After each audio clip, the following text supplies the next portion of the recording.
Muy buenas tardes y bienvenidos una vez más a mi oficina. Desde aquí quiero hablar acerca de una persona muy importante dentro de la historia de la reforma de la iglesia. Mientras más investigo, más me sorprende el número de personas, de mujeres, que con su aporte han afectado a muchas generaciones. Una de ellas es Katharina Zell, una reformadora que ha sido dejada en el olvido. Nació en el año 1498 en la ciudad de Estrasburgo, actualmente parte de Francia. En ese entonces era parte de Alemania. Sus padres eran Elizabeth y Jacob Schulz y tuvieron un total de 10 hijos. Ella era la tercera. Jacob, el padre, era mueblista de muy buena fama en la ciudad y por consiguiente la familia era muy conocida. La mayor parte del dinero que este hombre podía producir, obviamente, era dedicado a la mantención de esta familia tan numerosa y al énfasis que él hacía en que sus hijos tenían que estudiar, tenían que educarse. Y Catarina fue una de las mejores alumnas y su afán de conocimiento era insaciable. Hasta el último día de su vida, ella intentó leer y conocer más y aprender más. En su juventud, las enseñanzas de Martín Lutero fueron populares, ya que sus escritos llegaban a Estrasburgo tanto en alemán como en latín. Ambos idiomas ella dominaba perfectamente. Y se sintió ella atraída por esta nueva doctrina. Era miembro de una iglesia luterana pastoreada por un Mateo Zell, quien obviamente siendo luterano, él estaba predicando lo que Lutero estaba enseñando. Y Catarina y Mateo se enamoraron y con el pasar del tiempo se casaron. Escuche usted a qué hora se casaron a las 6 de la mañana del día 3 de diciembre del año 1523. Y ese matrimonio causó conmoción en la ciudad porque era la primera vez que un pastor se casaba. O sea, nunca habían visto una mujer en esa ciudad casarse con un pastor. De hecho, en ese tiempo se pensaba que los pastores eran como los curas y que debían de permanecer solteros mientras estaban en el ministerio. Su matrimonio fue anterior al matrimonio de Lutero, lo que significa que no había ningún precedente de que hubiera alguien en Alemania que había sido pastor que se casara. Pero fue un matrimonio feliz, un equipo que estaba muy unido, que trabajaban juntos y que pudieron juntos desarrollar mucho acerca de la reforma. Tuvieron dos hijos, ambos murieron en la infancia, lo que produjo gran dolor a ambos padres. Y a Catarina le produjo un sentimiento de que Dios la estaba castigando, cosa que luego entendió que no era la realidad. Junto con su esposo se enfrascaron en la tarea de promover y enseñar la reforma de la iglesia. Y pronto los escritos de Catarina fueron muy populares.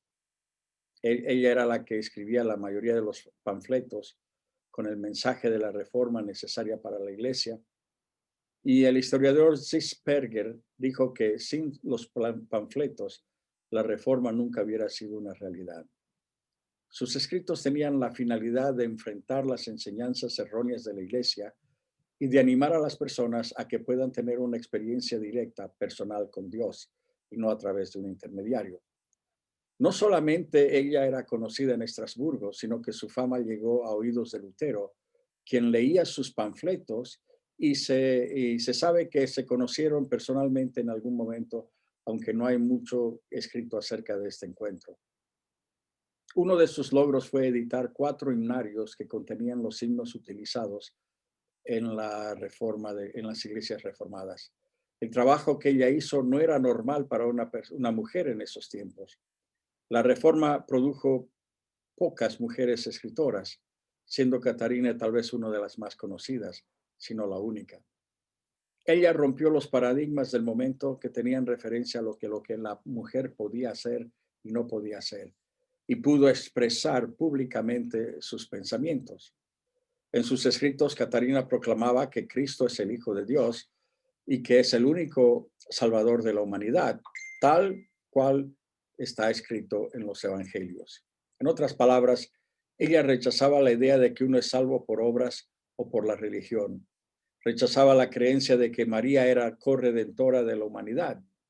Estaba en contra del celibato del clero porque no hallaba bases bíblicas para justificarlo.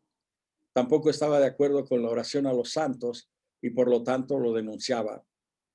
Algo interesante también es que estuvo en contra de padrinos en los bautizos, considerando que eran innecesarios y antibíblicos.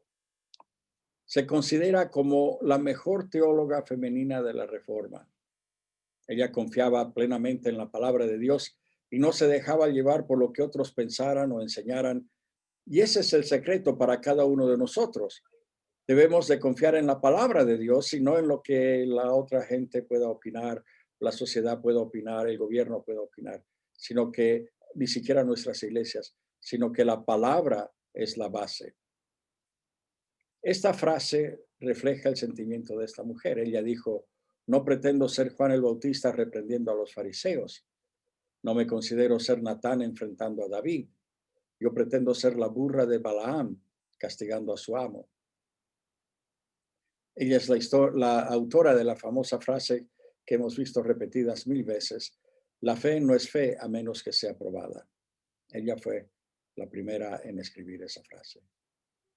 También dijo algo muy interesante. Dijo, el gobierno no debería forzar o legislar lo que uno cree, porque es algo que sale del corazón y de la conciencia y no puede ser gobernado.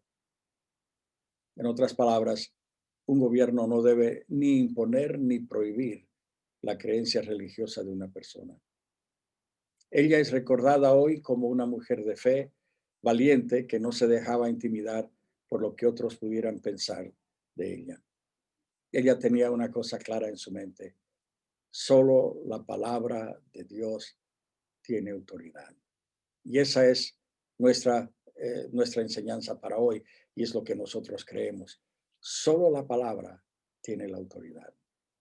Y eso es lo que yo quiero orar en esta tarde. Quiero orar que Dios levante a Catarina en todos estos países en el que estamos ahora proclamando este mensaje.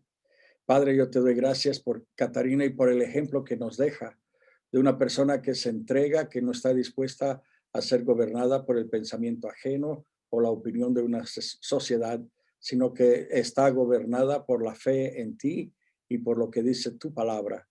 Y así te damos gracias en este día, Señor, y pedimos, Padre, que tú hables a nuestros corazones, que podamos tener esa fortaleza que tuvo Catarina y que podamos también decir solo la palabra. Ella es la autoridad final en todas las cuestiones de la vida. Te bendecimos, Señor, en este día, en el nombre de Jesús. Te doy gracias. Amén. Dios les bendiga ricamente. Nos vemos otra vez pronto y que el Señor les bendiga y obviamente cuídense mucho.